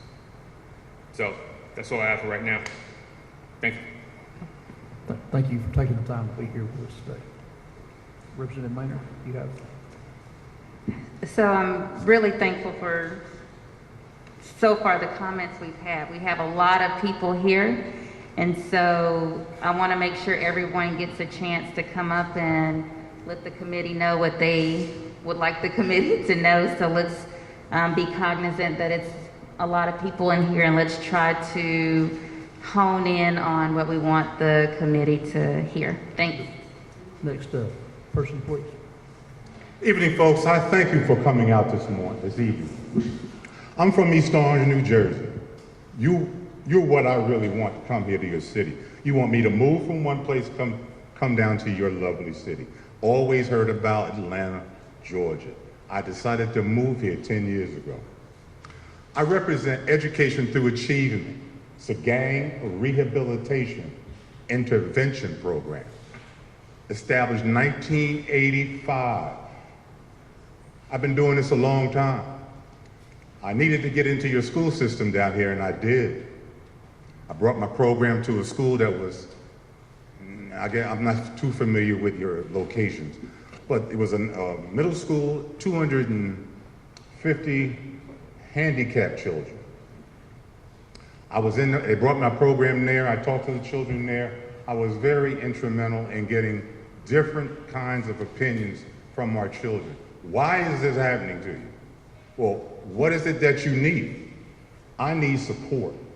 They had a child that when I first came to the school, who was giving the school a problem. When I showed up, guess who wasn't at the school? The kid that they wanted me to have a problem with. This is not a police issue. Although we need the police, we need assistance. We need a place to go when we have a troubled child. This is not always, lock them up. Really do not put these children in an incarceration facility. That's where they get their education from. We don't chase them when they don't go to your public school. But when you put them in jail and you sit them there with somebody who has bad intentions for a year, every day, that's what I'm going to learn every day. So be careful who you put in jail. Another thing, this is a recruiting position from the schools. You have to do something in your schools. It's not arithmetic, math, science. I respect people. This is what you have to get over. I don't know about curriculum. I was in education for 35 years. I wasn't a police officer, but every day I went to work, I wound up in a police car, patrolling the city. I wasn't a lawyer, but I presented cases to the court for 25 years in court. So I understand what the situation is. We have not done our job. I usually pass out Band-Aids before I talk to the people who are listening, because I'm going to step on some people, because we haven't done our job. We put the kids in front of PlayStation. I'm working, stay here. The child that was given the problem in the school, he had 5 sisters, no father, and a mother who was on welfare. And some guy would come in every now and then and tell everybody what to do. So why would he stay at home? I'm going to go out in the street. So when you go out in the street, guess who's waiting for you? Okay. So they're going to wait for them. The more you put them out, the more they're going to go to the gang problem. There you have a gang problem here. Now, you've been ignoring your problem. I've talked to people who are seriously looking to disrupt your neighborhoods because they don't have any other alternative. They're going to eat. Now, you raise a child all your life and give them a nice car and send them to college. They go buy a car and want to say, we want to celebrate and go out. And that same guy who didn't go to school with your child robs him and shoots him and takes his car. For what? Because we didn't do our job as parents? This is a terrible situation for you folks down here. And this is everywhere. It's not. I'm from New Jersey. When I needed to get representation from the gangs down here, I had to call my OG up there. I said, I need somebody to vouch for me. Where are you at? Atlanta. I said, you're in Atlanta? I said, how come you're down here? It's my last little comment. Because it's easy pickings. That's all I have to say. I want to thank you folks for coming. Excuse my back there. Thank you so much. Get it? Get involved in your school. Tell your principals, your superintendent, I need something for these children. I need somewhere. And you use these pros down here. These kids want to buy their sneakers, you got to bring me some money. And you got your Hawks and all your football. They have more money than they need, and we all know that. They need to give some of that money back to us. That's it. Okay, another question. Yeah, sir, thank you for your comments. I want to just mention briefly, just so you'll know, for everybody here to know, in about 2016, I think, Chairman Powell, we passed we have probably the strongest anti-crime, anti-gang bill in the country here in Georgia. So we are aggressively trying to deal with that. I wanted to mention one other thing that you called attention to something that as I've been researching and studying on crime, that is really profound to me when I saw it, and that is this. There is a direct relationship between a zip code's crime rate and its level of fatherlessness. Yes, sir. That is a fact. Yes, sir. And it's a profound fact. And it's interesting to me how little we talk about that. Yes, We have got to do, and so I would ask you and everyone here, help us to discover how can we encourage families to be together, because sometimes there's tax policies, there's any number of things. I don't know what it is, but crime, we've got to get to the root. At some point we're talking about crime, once it's already occurred. We've got to deal with why we have it in the first place. And of course, fatherlessness leads to poverty. Absolutely. And poverty leads to crime, but it's not just those issues. No, it's not. And so it is anybody here can Google it, direct relationship, if you look at a zip code, between fatherlessness and crime. But thank you for your comments. Thank you for your time. And I can be contacted at 973-868-1223. Name again is Reginald Griffith. Thank you so much for your time. Thank you. You're absolutely right. So when you think about fatherlessness, that equals single mother. And so we had a discussion at actually the Georgia Leadership Institute this past summer. And one of the things, there was a debate that went on at the Leadership Institute was, can you stop a father from leaving? Or do you deal with the reality of there's a single mother? And so it's two different perspectives, and so there are lots of community organizations within this community that deal specifically with supporting single mothers, because that is the reality, and it's a wish that the father would stay for whatever the reasons are, and the reasons that there aren't fathers are plenty, which is why we're here today, but there is this reality of supporting single mothers. Next person, please. Good evening, Deborah Scott from Georgia Stand Up, and CEO of Georgia Stand Up. Thank you so much, State Representative MESHA MAINOR. I come today because I am excited about having this conversation right here in this neighborhood. I went to Clark Atlanta University right down the street. This is a sweet spot of the work that we do, and I'm so proud of the residents and the community that came out, and we hope that they'll continue to come out, and thank you for having this here. And we're glad that you're here to listen. So I was on the mayor's advisory task force for anti-violence, I think anti-violence task force. So there is a report, Sally Yates and a number of folks were on that committee. There is a report, it is on the City of Atlanta's website, about some of the findings that we came up with. One of the findings is that a lot of the crime is actually happening by people who know each other, whether they go to a club or they met each other recently, somebody stepped on somebody's shoes, or somebody broke into somebody's car at an establishment that they might have been selling alcohol, and it's in the evening. And so it's not just random crime that someone's going and shooting up Buckhead or Morningside just because. It is usually people who were acquainted even for a short amount of time. Is this correct? Okay, either a short amount of time. And so we have to really build into the budget, and really this is an appropriations conversation about de-escalation. What do you do when two men are upset with each other and everyone is allowed to carry a gun? How do you resolve it? where are we teaching how to resolve these conflicts? So we need conflict resolutions as well as de-escalation. In addition to that, because someone mentioned about the fathers not being there. So did you know that if you can't pay your child support and you're driving, they will take your driver's license because you can't pay your child support. But if you have to get to work and you're still driving, then you get arrested and pulled over, you lose your driver's license, and then you lose your ability to care for your children. So it's a cycle. So I support funding the solutions in these communities. A lot of the community leaders that are here and some that are not here really can convene their own community stakeholder table. Fund that. Fund the solutions that happen in the community. We talked about the street rumors, and we have the People's Agenda and a number of organizations.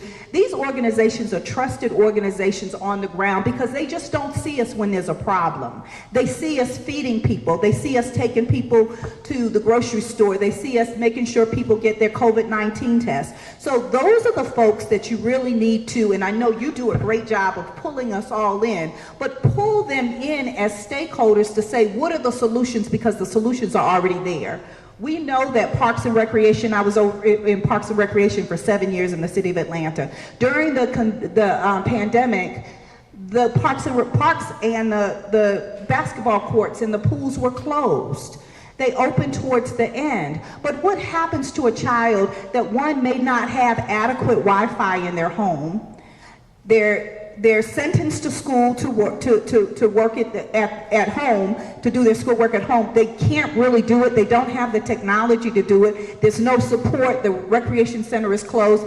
So what do? You go outside, you start kicking the ball, somebody throws a rock in a car, and then things just start from there. So let's start at the root. The broken window theory is real. If you have a neighborhood with a bunch of broken windows, there's probably going to be more crime there. Let's deal with the problems and not just the symptoms after they come to our door.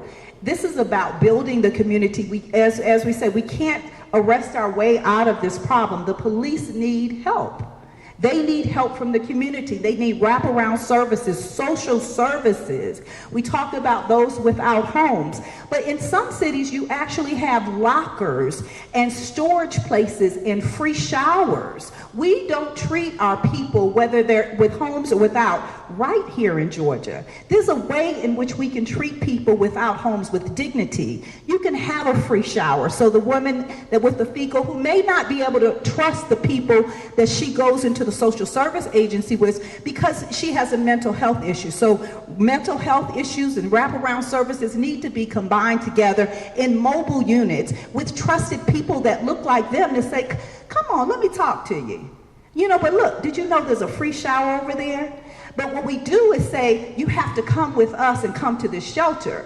Well, if you've been abused, if you've been raped, if you've been manhandled, you don't want to go to a shelter because they don't know what's going to happen. You have to get out in the morning. So we have to make sure that the punishment fits the crime, but also the social services that we need are actually appropriate for the community. So then also, let me just say this one last thing. Let's put it on the table. Let's put the race issue on the table. We're talking about where the black men are. They're in these jails, right? And sometimes we're not treating our people equitably. So if you mentioned a bag of pot, right? So a bag of pot in some areas is not a crime, right? In other areas it is. But if Jerome is riding through a town where there's already a police barricade, they're going to stop him and arrest him in a small town in Georgia, but in Atlanta he may not get arrested for that. So we have to make sure our punishment fits the crime. What is the crime here? Versus someone who's breaking into cars and murdering people, raping people. We have to make sure that we're balancing it out. So we thank you for coming to Southwest Atlanta. We want you, you're right down the street, so we're glad you're here. But keep coming back and hear the solutions. I want you to do it in every town, in Augusta, in Albany, and Savannah, because the solutions are right there in the community. And if you give them the resources and the space, they will give you the answers. Thank you so much for hearing us today. Have a good evening.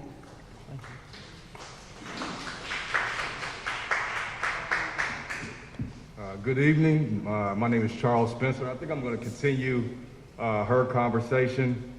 I'm a resident of Georgia. I've been here. I'm a graduate of Frederick Douglass High School. Received my master's from Georgia Tech. My question is going to be short, hopefully, and simple for state law enforcement officials. I think the case of Ahmaud Arbery was not a special case. Vigilante groups here in Georgia are very real. I've been personally targeted in my neighborhood. I believe these are the same groups that have infiltrated law enforcement, military, and have traveled to the U.S. Capitol. From here in Georgia, I'd like to know, simple question, what is the state doing, state officials, state law enforcement doing to uproot these elements in local communities and in enforcement? And kind of continue from what she said. A lot of roadblocks have been in certain part of towns, targeting certain groups. What are we doing here in the state to stop this? Thank you.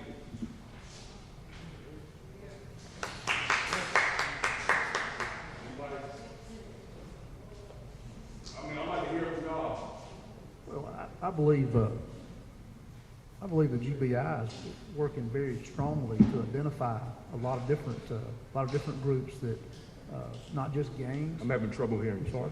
I believe GBI is working very diligently through their intelligence to identify some of these groups. And I believe it was just a couple of weeks ago, I believe they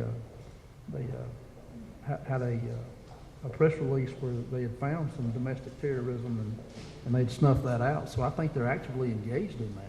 If that's what you're referring to. Yes. Yes, sir. So I mean, I think they're actively engaged in that, from what I've been told. Okay. As well as I mean, they've been embedded into these systems. You know. You said you had been targeted. How have you been targeted, if you don't mind? Followed around, similar to Ahmaud Arbery. Followed in my own neighborhood. Targeted. I don't wear a suit every day. And where do you, I'm a CEO of a company. Where yes. do you live? Where do you reside? What community? So I reside in East Atlanta. East Atlanta. Yes. Okay. Thank you. Yes. One of the sponsors needs to leave he's a news host. He lives and works in this community, and he wants to speak, if you don't mind, before he has to leave and go on the radio.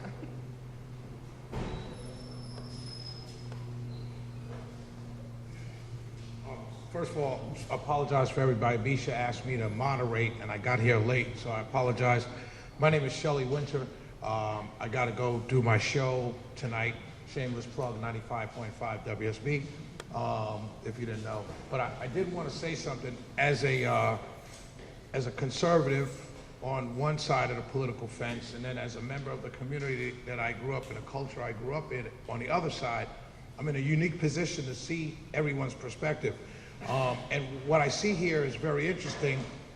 We have our deputy chief made a comment about resources, and it was almost like, okay, not from you guys, but from the audience, kind of like, oh, well, you need resources. But when my brother Al, who I've known for almost 20 years, mentioned we can't lock our way up out of it, there was a hand clap. And there's a disconnect there, because you have these men and women putting their lives on the line to get criminals off the street, saying that they're arresting the same people over and over. But then we have a community that doesn't want basically a mass incarceration situation. And I think we have to understand that everyone on both sides has to come together, because at the end of the day, it's really about saving lives. Whether it's homeless lives, whether it's young people's, children's lives in schools that are doing nothing wrong, but in the wrong place at the wrong time. And I think I love my sister for doing this, and understand this, that this is what state leadership, state representatives should be doing all across the state. So please make sure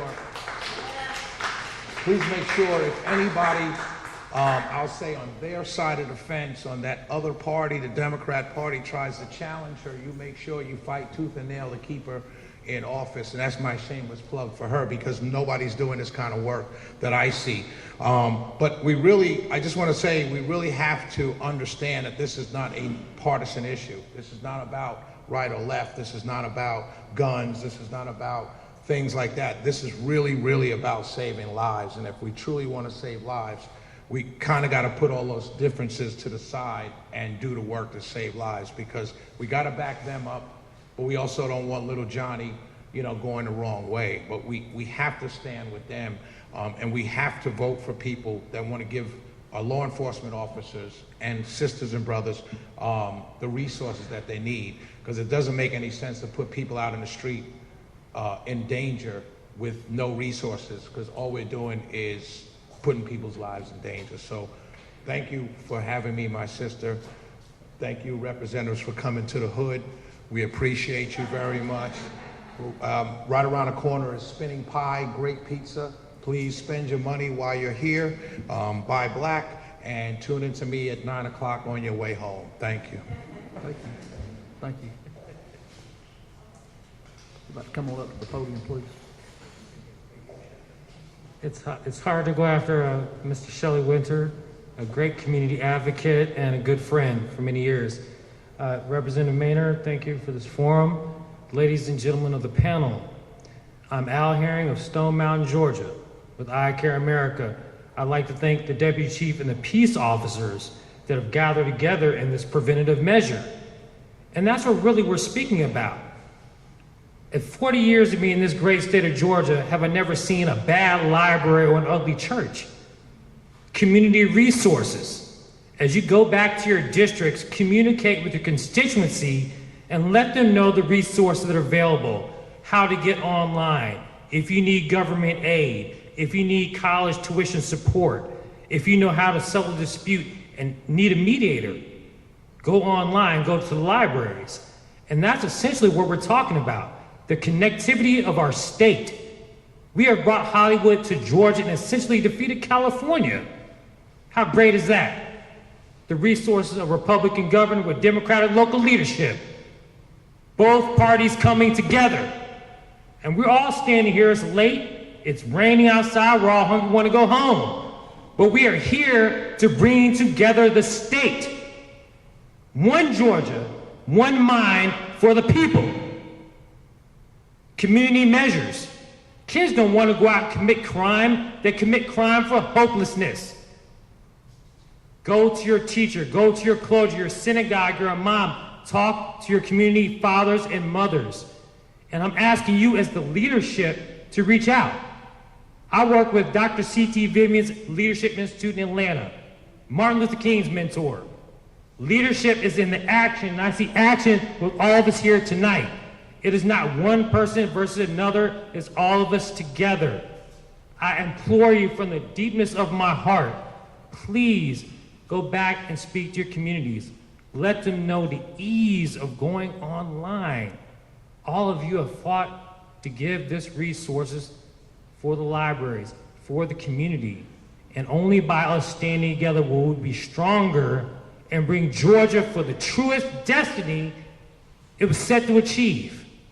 It is not about what happened 100 years ago or forgetting the crimes of the past. It is about growing together from all communities, all races, all creeds, to building the republic that we have sought and the democracy that we shall achieve. I thank all of you for your time, and I love you. God bless you. Look to the children. Guide them towards things they can do without going to jail beforehand, and show them we have an investment in the community for your interest. All of us. Thank you. God bless you. Good night.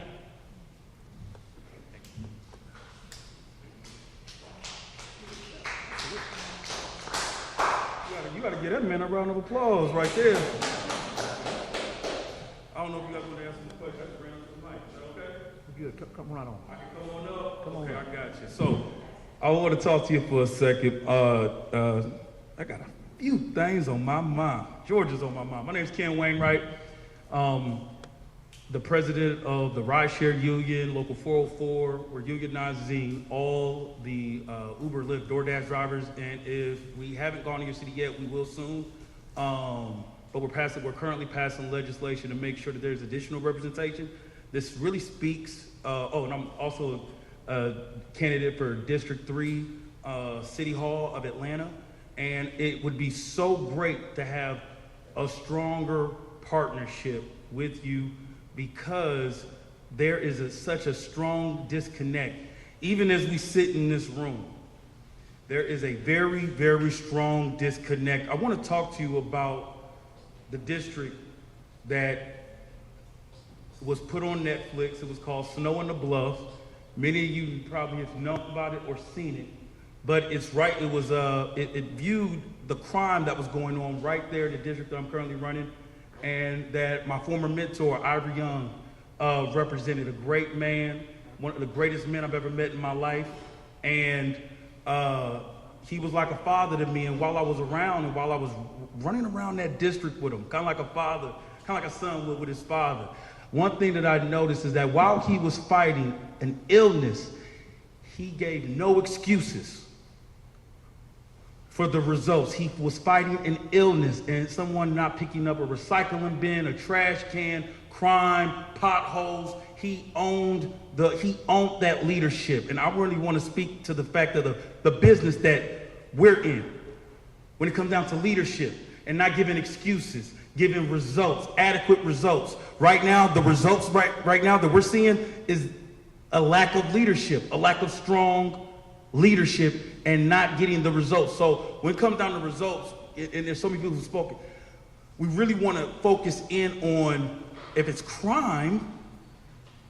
Oh, and by the way, Ivory jumped in other districts as well.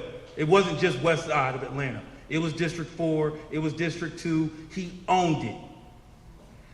So this is about leadership right now and results. Let's go into, I'm talking, which you just pointed out, was preventative measures, which is critical. There isn't any funding going on. We see funding when it comes to Midtown, when it comes to extra security. Buckhead wants their own security, their own police at this point. The West Side has been wanting some of these measures, and raising up additional funding to make sure there can be additional security to prevent crimes from happening is critical, is important. It's not happening, and we can see it's not happening by what? By the results. I'm willing to partner with you to be able to get that while the police force is raising and they're training. But you got to think with the police force, with all due respect, they can't even build a new training facility without getting pushback. And it's pathetic because the same people say, hey, we want crime cut, or they're not the same people, but the representatives, even the ones who voted to not have it, are having people having people at their house.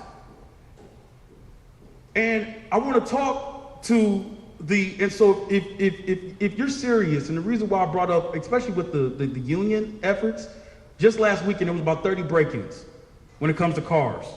17 of those was Uber, Lyft, DoorDash related. So now it's become even easier for criminals to do what they want to do. But I really want to talk to especially my community and my people, because it's important for you guys to understand that there's some bourgeoisie black people who are representing, and they're not doing nothing for us. Do you understand? That they're running for office, they're getting inside office. Some of you are the same ones that's voting for them, and they're not doing anything for us. I have personally spoken to Vince Champion, the union president of police. He responds every single time. But that's not what the media pushes. So we need to understand who's who, by what, by their actions. I love the labor union, and I love the union because it really doesn't look at the Republican or Democrat. It looks at X's and O's. It looks at what you're doing and what you're not doing. Are you going to pick up your phone? Are you going to make action? Are you going to write legislation? Or are you not? It is basic. And I really appreciate the effort and the sacrifices that each one of you officers put in every single day. But now now it's showing that there's additional support that needs to happen, because unfortunately, one of the officers that you see in this room may not be here. An officer was just shot in the face right on Peach Street. And these are the same officers that we would call if there was a domestic violence issue or if there was a defects issue. Do you get what I'm going with this? There's additional funding I'm willing to partner with you. We need to be able to do it to what? Get tangible results. And I'm going to say this because it's really important, and I'll end here. I went to Morehouse. I live right here, and let me tell you something. And people can attest that's living here. I've never seen so many Brian Kemp. I've never seen so many Brian Kemp stickers on cars. The strong disconnect that Brian Kemp has given has been astounding, okay? I'm gonna go a little further with this. You could tell him I said it. That there was a company that I sued, okay? Took them to court, I whooped their tail. They was some, how can I say this? They were really racist. I got a lot of money from them. Sir, you got a few other people. I got you. Oh, okay, I got you. Let's try to stay on point. I got you. Let me get this message to Kemp. Because you guys came to my neighborhood, and we don't ever see you guys come to our neighborhood. Do you get where I'm going with this? So when it comes down to our community, okay, the same ones who have to implement change, there were things that were done that we see from the top down. You can't say that you want to help our community, come to our block, and then sue the city of Atlanta. Lock up Nikema Williams, lock up Park Cannon. What we've been shown is that there's no level of respect for our black women. None. For when they want to get something done. If you really want to do some change, put a time and a date on it. Come back to the bluff. Did you hear how much disconnect it was when you just said, hey, we're not trying to purposely put any officers in mass incarceration? Did you see the level of disconnect in the crowd just now? Your experience might be a little different from mine, a lot different from ours. But I dare you to put a date on it and come through the bluff, come through the water boys and see how disconnected this reality is that you have. If you really want to make a change, or just don't come back at all if you don't really want to do anything. Put a time and a date on it. I'll meet you wherever you want to go. Because some of these are bad areas and we don't see you guys, and now's the time to act. And if you don't want to do anything, don't put a date on it, don't worry about it, because guess what? We can do it, but that means we need to mobilize together and stop looking at these people where Brian puts stickers on their door and won't respect powerful black women when it's time to. Tell Brian Kemp, if he wants to come to the bluff, he can come to the bluff and speak to the water boys. Don't say you want to help our boys. If you don't know their names, don't say you want to help the homeless because you're not there. Sir, this is Mr. Wainwright. We appreciate every single opinion.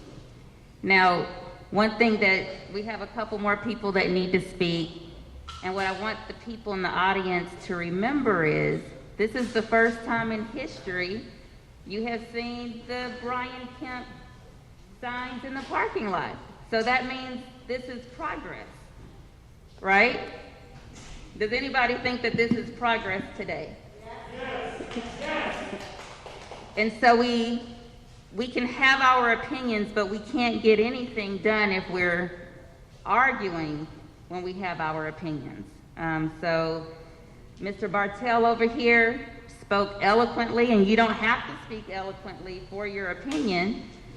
You can speak however you speak, but we can't be mad at each other because then the conversation gets closed. If someone's yelling at you or if someone's yelling at me, I don't even hear you anymore. And so we need to remember that we want to hear each other. Please come up, sir. Yeah, absolutely. You have your feelings, and we want to respect that. We want to be respectful in our dialogue also. Yeah, right. Good evening. My name is Chris Brown. I am the Public Safety Chair for the Atlanta Planning Advisory Board. This group is responsible for community engagement for the city of Atlanta. And I wanted to just bring reference, because I can't reiterate more than what we've already heard here tonight about resources and about access and exposure for young people and for families that have been disproportionately left behind. But we got to talk about those resources and that level of engagement because the people that are closer to the problems have the solutions. And I appreciate you guys for coming out here, but we want to talk about, as we talk about youth about the laws and the resources that govern those youth, or that these employees that work inside Metro, these police officers, these correction officers, and the conditions of these facilities, and the wraparound services that they are offered. There's a lack of resources that are being offered at that level, which means that these people are returning back to their homes, sometimes in a worse condition than when they left. So we want to just have more community engagement to really talk about the laws and the funding aspect of funding these resources. Historically, they have been underfunded. The resource lists that we get from people that are coming out are saying they're outdated. Some of the resources are not even there anymore. So that's a big problem if we really want to address a lot of the issues that are probing the city of Atlanta and other jurisdictions around the metro area. These are crimes of opportunity. You know, the key word is opportunity. Right now we have an opportunity.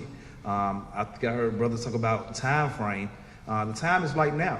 I'm gonna cite the community mitigation guidelines to prevent pandemic influenza 2017.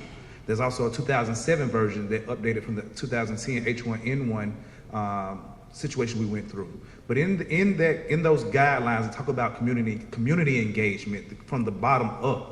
Like, there's not enough governance that can happen that'll trickle down to change and offset what has happened in such a concentrated area, and then trying to provide remedy with no real solutions that's not connecting to the ground. It has to be brought at this level, so that's why I appreciate what you guys are doing. But we have to have more of that one-on-one conversation with the real important people who help govern these areas, and the real community leaders who can take the water back to those areas to now come up with real solutions. We have to fund these type of things. We can't get in a battle between whether we wear a mask or not wear a mask. Like, we're watching a division of government happening, and then we expect crime to still, straighten itself up. When we're watching the disconnect. So the lack of governance is a big problem. I appreciate personally, because again, I'm charged with public safety, and I take it over the last year, and I take it seriously because often I have to still deal with some of the same problems and the same mindsets, and still convey the trust of government and the trust of people and leadership to be there and understand that there's a process to get things done. I appreciate this process and hope that in this process that we have more connectivity with engagement of sitting not here in the open facility, but being able to sit more in a one-on-one, looking and reviewing laws, looking at policies and things and opportunity on how we connect schools and those resources to the rest of the jurisdictions around. They can't keep being this big disconnect. I think we hear that loud and clear, but maybe we will be able to connect one-on-one, because I will definitely reach out, because this is a big situation and it's not going anywhere anytime soon, because it's happening across the country. So it's not like it's an Atlanta problem where it's just Atlanta having this problem. I think that Atlanta has appealed to reach out and try to sit down and to try to convey what's going on, that is not just here.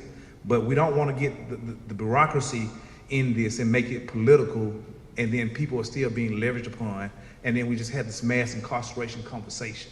I heard something about cannabis. We have to then, we organize to get decrim to allow municipalities to have the autonomy to have those laws to dispose of cases within their jurisdiction. I think we should make that more uniform and allow the code to be that way down the block, and say, hey, we should allow local municipalities to govern and dispose of those type of cases, so they can get a handle on mental health and get resources, and maybe even from the treasury, from the money that's collected from that piece, to put into a program to really address the issues directly at the local level, and not politicize it and still have this unproportionate stakes law issue where it's unproportionate. We got to do something, us. And I hope that you hear us loud and clear. Some of us are very passionate about the things that we know and the things that we hear and the things that we think that we know. But the only way that we know is that we get it from you guys directly, and we convey our message to you and you to us. And so I thank you and hope to hear more from you.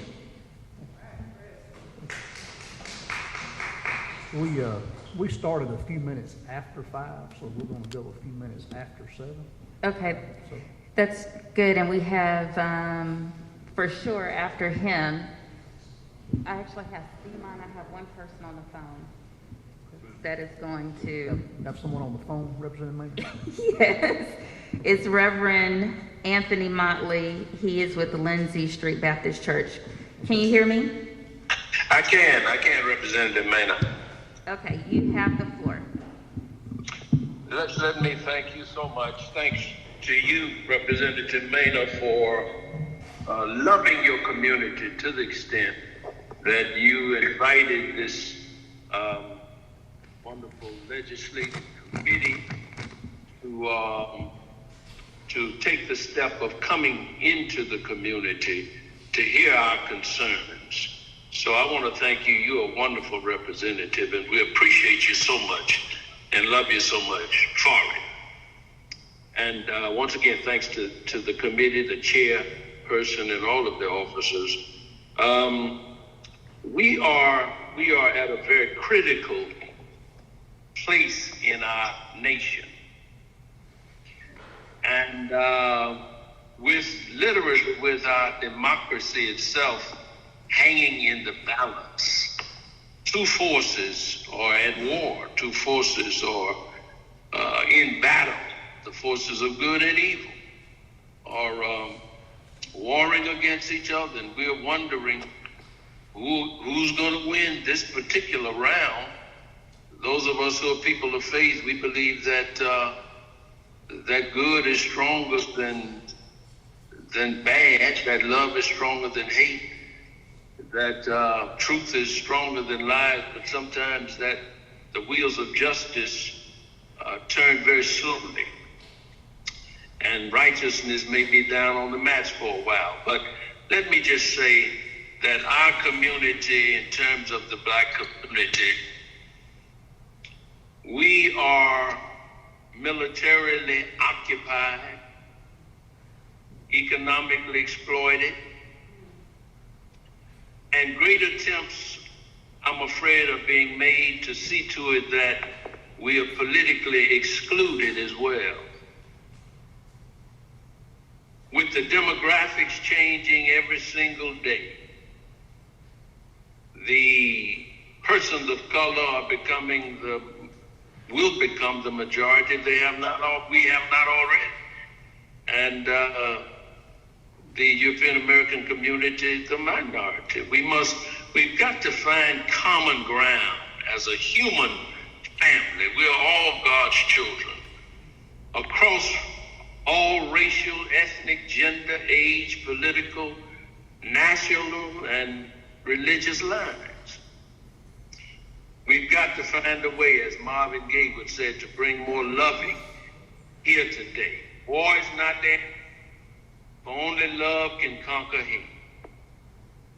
What was the larger community's response when I look back on what I called at the time, the crucifixion, the taking of Katherine Johnston's life after breaking in on her to serve a no-knock warrant? What was the larger community's response and reaction to that terrible tragedy? Why did it happen? Other than to satisfy, according to Dr. Louis Rupprich, who is the author of the book Policing the State and one of the jurors in the trial of Officer Juniper, one of the officers who was a part of that tragic event, other than to satisfy a monthly quota, according to Dr. Rupprich, who was a juror. It happened because of how the black community is perceived through the eyes of the structures of power in the majority community. We are seen as a threat, black people. Let's just face it. Let's look at it for what it is, not just go through the motions. There's too much at stake, folks. We're seen as a threat, physically, numerically. Attempts to strip us of the very right to vote are being made in Georgia, Texas, and all over this country, shamefully. After all of the progress, all of the blood that has been shed, all of the lives that have been lost, that perception leads to all kinds of paranoid, oppressive, regressive, and suppressive responses like unjust and really insane voting restrictions Once again, our communities militarily occupied. Black folk must be contained in the eyes of the larger community, unfortunately, for perceived protection of the majority European American community. Perceived because black folk are not after white folk. But white folk enjoy thinking that we are for some reason.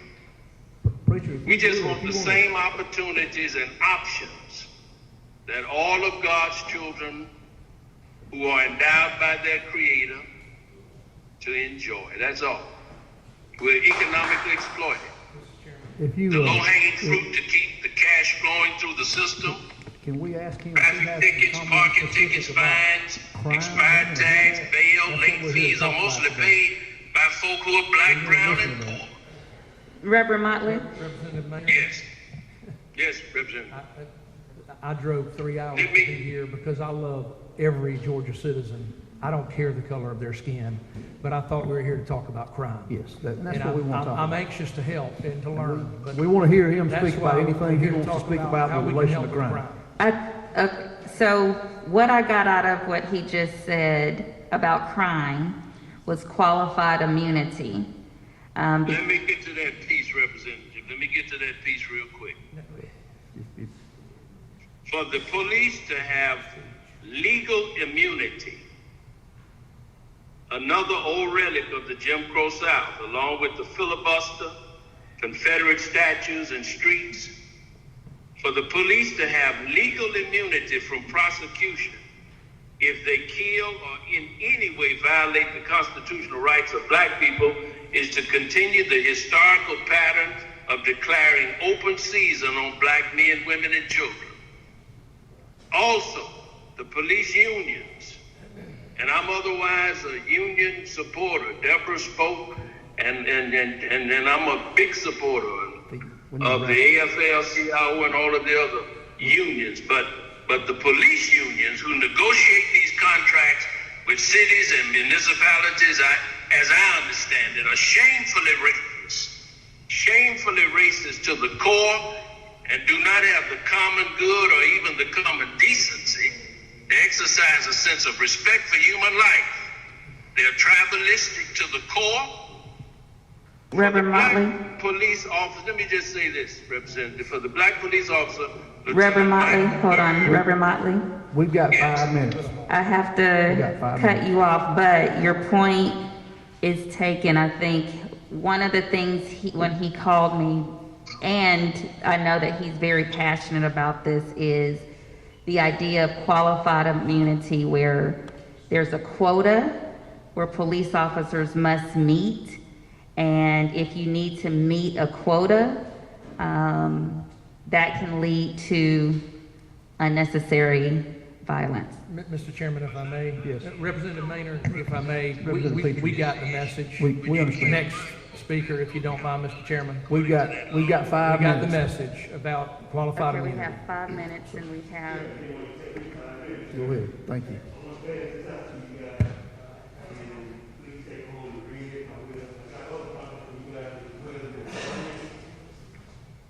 Thank you, sir.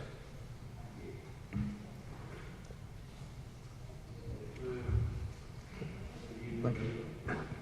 Put that in our record, please. Chairman, my name, thank you guys for coming out, and thank you all for being here. Who ain't here, thank you also as well. My name is Charles Brown. I'm from Cordele, Georgia. The documents that you guys have right now, that case is still active. I was placed in prison. I've been fighting this case 8 years. I'm out on parole, good behavior, came home. The Court of Appeal didn't rule in my favor, but this is a motion for reconsideration to the Court of Appeal, made a wrong ruling. I'm still pissed off about that. But I do have a court case coming up.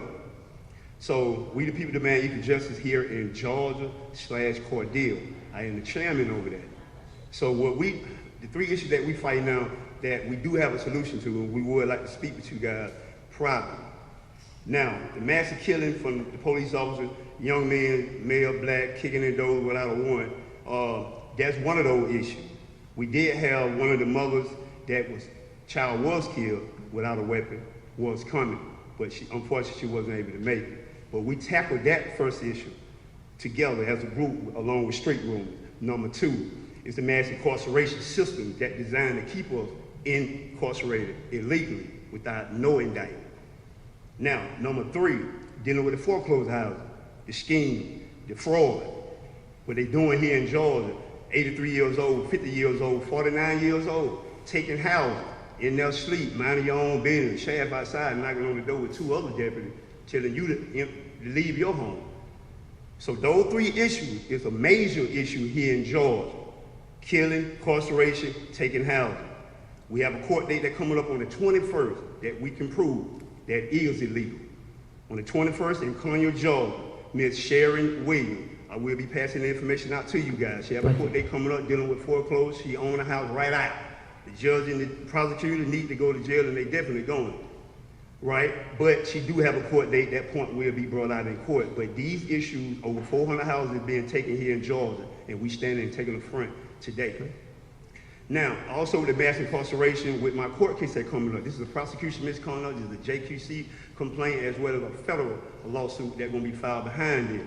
Now, the prosecutor right now in this case is Brad Rigsby. Brad Rigsby is the one that holding the open record.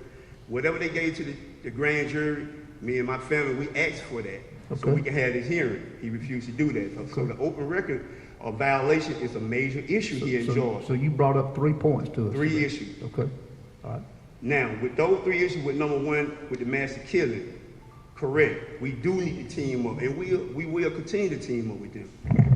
Then number 2, the mass incarceration, the prosecution misconduct have to be addressed. The oath of office, the bonds, all of that have to be addressed and brought on the table because these DAs, like one in Brunswick, absolutely wrong for what she's doing concealed. That's what they're doing to us in Georgia now in the penal system, concealing the records. We do an open record, ask for the record so we can have a clear, true hearing like I was trying to do, but the DA holding the record so I can't have the hearing. So that's why the mass incarceration continues to stockpile as we speak now. Now we also have another issue in prison in Georgia where the vaccine shot. They're giving away $10 worth of food, soup, honey buns, probably peanut butter packs. And you go to medical and you take a shot. If that's the vaccine, everybody that's the majority, 85% in prison, poor broke, they ain't got nothing going on, so they will take the shot. And it gotta stop. Also, along with the vaccine shot, they can't go inside of the courtroom or get transferred to a halfway house to better themselves because of the COVID-19 shot. Okay.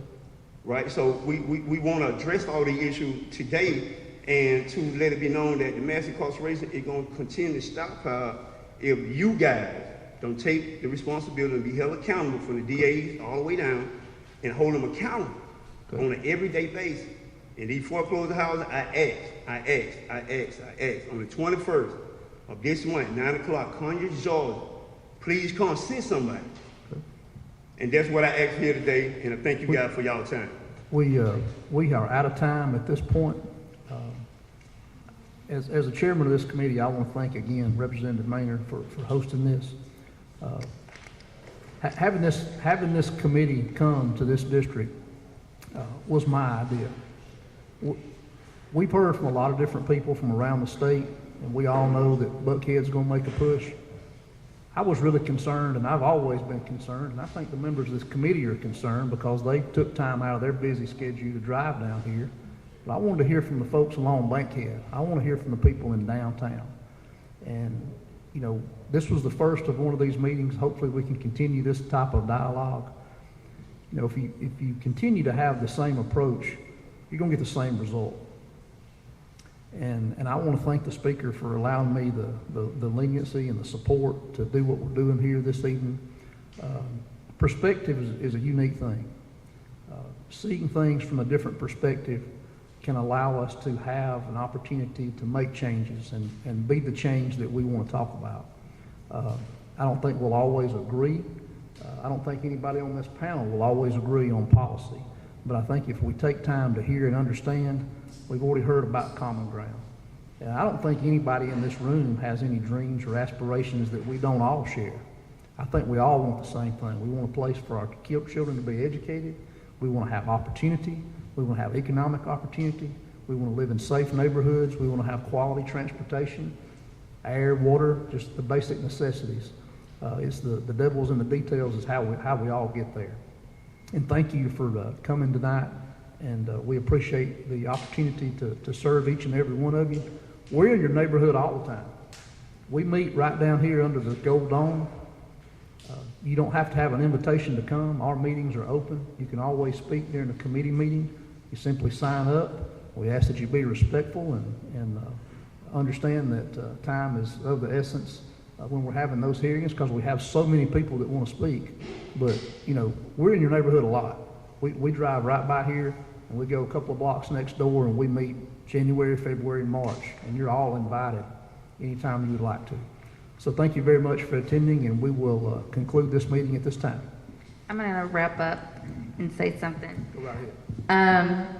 So for the people that are in the audience and the people that are streaming, one of the reasons today was so important is because you need to learn what the process is to get what you want done.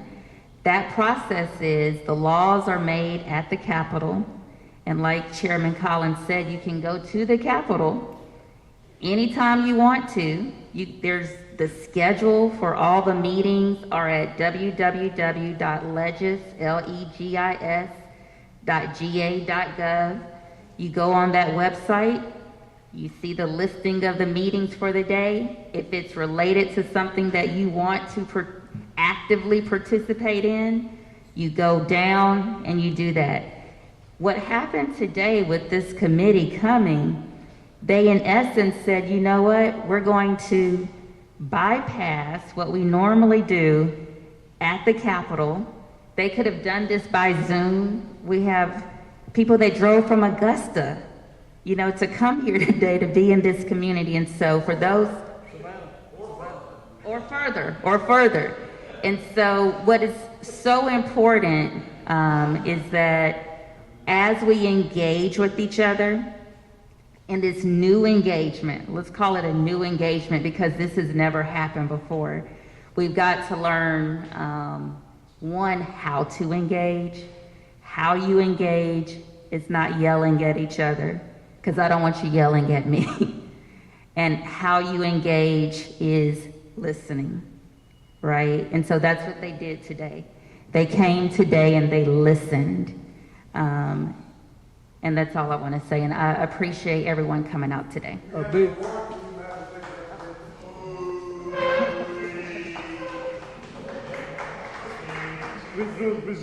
Presented to State Representative MESHA MAINOR in recognition of your exceptional leadership, wisdom, service, commitment, and excellence to the city of Atlanta. Behold how good and pleasant, let for your brethren to dwell together in unity. Psalms 133 KJV. And Community Boutique Street Groomers, thank you on behalf of the community. A big shout out to Betsy Thoreau and Media Services, Camille and DJ tonight for making this possible to be streamed. Thank you.